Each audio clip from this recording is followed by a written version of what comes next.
Assalamualaikum warahmatullahi wabarakatuh. Para penonton yang berbahagia, kali ini Ane akan memberikan pertanyaan untuk menjebak tanpa ragi. Yang pertama, Ane akan bertanya, benarkah yang bisa mencabut nyawa manusia adalah Tuhan? Tanpa ragi pasti akan menjawab iya. Kemudian Ane akan bertanya lagi, siapa yang mencabut nyawa Bunda Maria? Tanpa ragi pasti akan menjawab Tuhan. Nah, ketika tanpa ragi menjawab bahwa nyawa Bunda Maria dicabut oleh Tuhan, tanpa ragi sudah terjebak. Ane akan berkata bahwa Yesus adalah anak durhaka. Karena kalau Yesus adalah Tuhan, maka dia mencabut nyawa ibunya sendiri.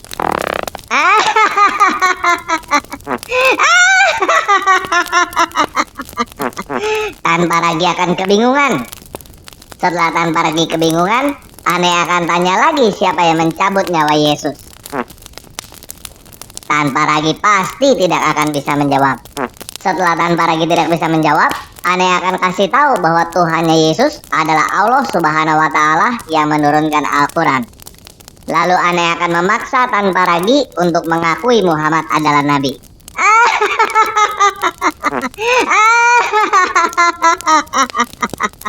Jangan ketawa. Tonton video ini sampai selesai.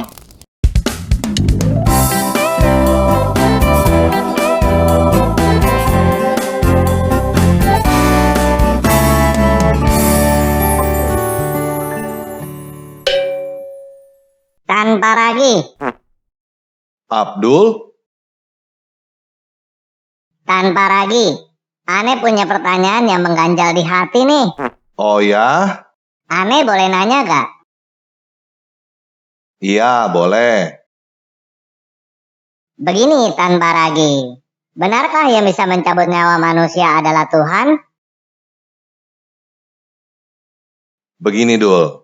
Tuhan memang bisa mencabut nyawa manusia. Tetapi, tidak semua yang mencabut nyawa manusia adalah Tuhan. Kalau begitu, siapa yang mencabut nyawa Bunda Maria? Siapa yang mencabut nyawa Bunda Maria? Kenapa kamu menanyakan hal itu, Dul? Begini tanpa ragi. Yang mencabut nyawa Bunda Maria kan Tuhan. Dan ente percaya bahwa Yesus adalah Tuhan. Jika Yesus adalah Tuhan dan yang mencabut nyawa Bunda Maria adalah Tuhan, maka Yesus adalah anak durhaka karena sudah mencabut nyawa ibunya.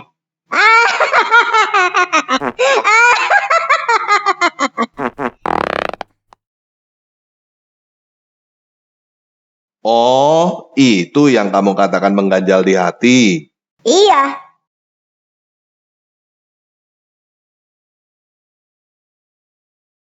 Begini, Dul.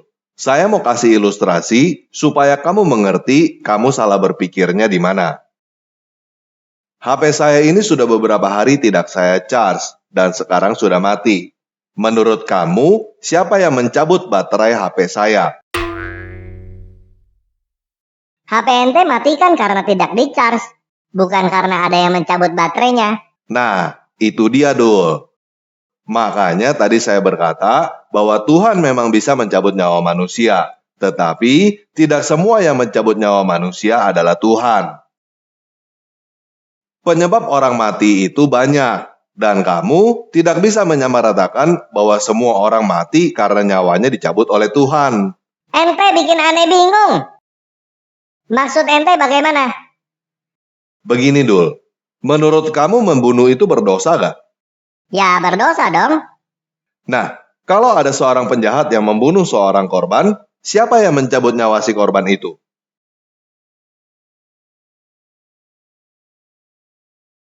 Malaikat maut? Nah, kalau kamu berkata malaikat maut yang mencabut nyawa korban itu, apakah si penjahat itu melakukan dosa pembunuhan? Kan malaikat maut yang mencabut nyawa korban itu, bukan dia.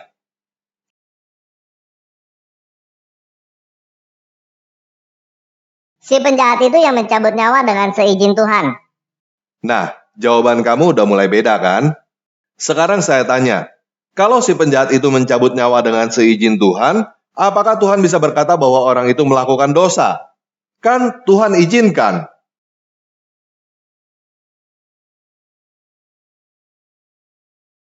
Kalau kamu mengizinkan seseorang mengambil barang kamu, apakah kamu bisa berkata bahwa orang itu mencuri?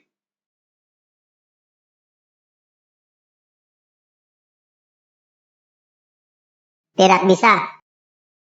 Nah, bagaimana Tuhan bisa berkata bahwa seseorang melakukan dosa jika Tuhan yang mengizinkan orang melakukan dosa?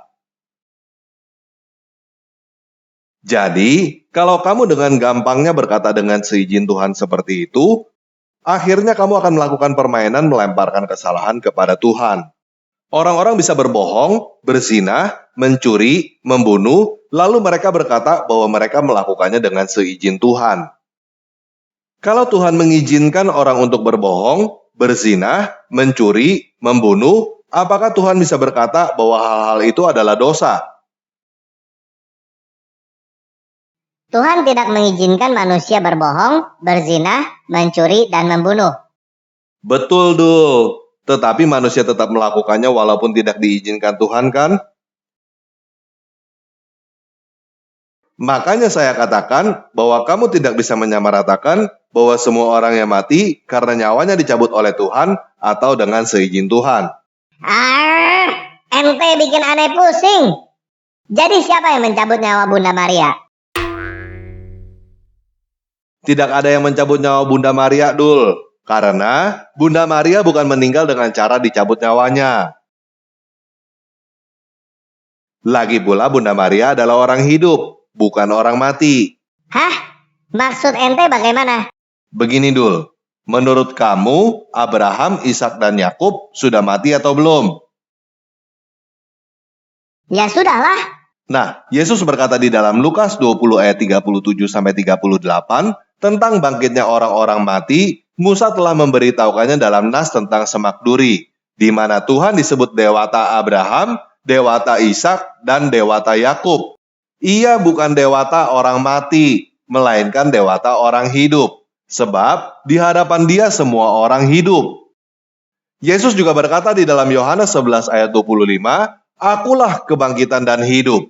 Barang siapa percaya kepadaku, ia akan hidup, walaupun ia sudah mati. Jadi menurut kamu mereka mati, tetapi menurut Yesus mereka hidup. Bagi Yesus mereka bukan mati tetapi tidur. Hal ini bisa kamu baca ketika Yesus menghidupkan kembali anak yang sudah mati di dalam Matius 9 ayat 24 dan Markus 5 ayat 39, dan ketika Yesus menghidupkan kembali Lazarus yang sudah mati juga di dalam Lukas 11 ayat 11-13. Jadi anak kecil, Lazarus, dan semua orang yang mati menurut standar manusia hanya tertidur menurut standar Tuhan. Dan Tuhan akan membangkitkan semua orang pada akhir zaman untuk meminta pertanggungjawaban. Yesus membangkitkan anak kecil dan Lazarus atas seizin Allah.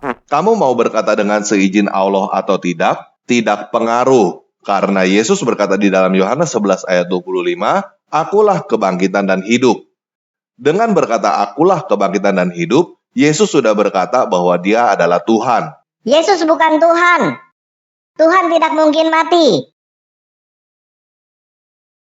Dul, saya sudah berkali-kali katakan bahwa Yesus adalah bukti Tuhan tidak mungkin mati. Yesus bangkit dari kematian pada hari ketiga, walaupun Dia dibunuh. Coba baca bagaimana Yesus menampakkan diri dan berkata kepada Yohanes di dalam Wahyu 1 ayat 17-18. Jangan takut, aku adalah yang awal dan yang akhir dan yang hidup. Aku telah mati, namun lihatlah, aku hidup sampai selama-lamanya. Dan aku memegang segala kunci maut dan kerajaan maut.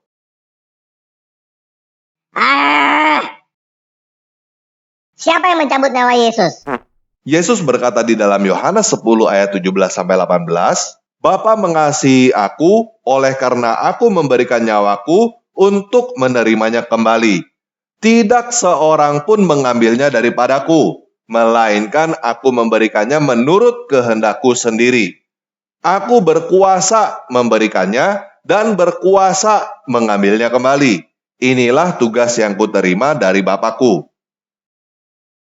Jadi tidak ada yang mencabut nyawa Yesus. Yesus sendiri yang memberikan dan mengambil nyawanya kembali. karena Yesus berkuasa atas kehidupan dan kematian. Tidak ada Tuhan selain Allah dan Muhammad adalah rasulnya. Allahmu bukan Tuhan saya, dan Muhammad bukan nabi bagi saya.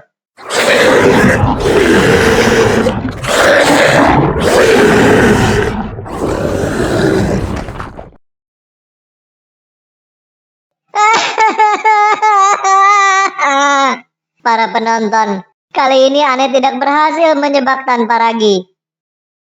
Tapi jangan khawatir, Aneh akan terus berusaha menjebak tanpa ragi. Karena bagi Aneh, yang terpenting adalah membela Allah dan Rasulnya dengan segala cara.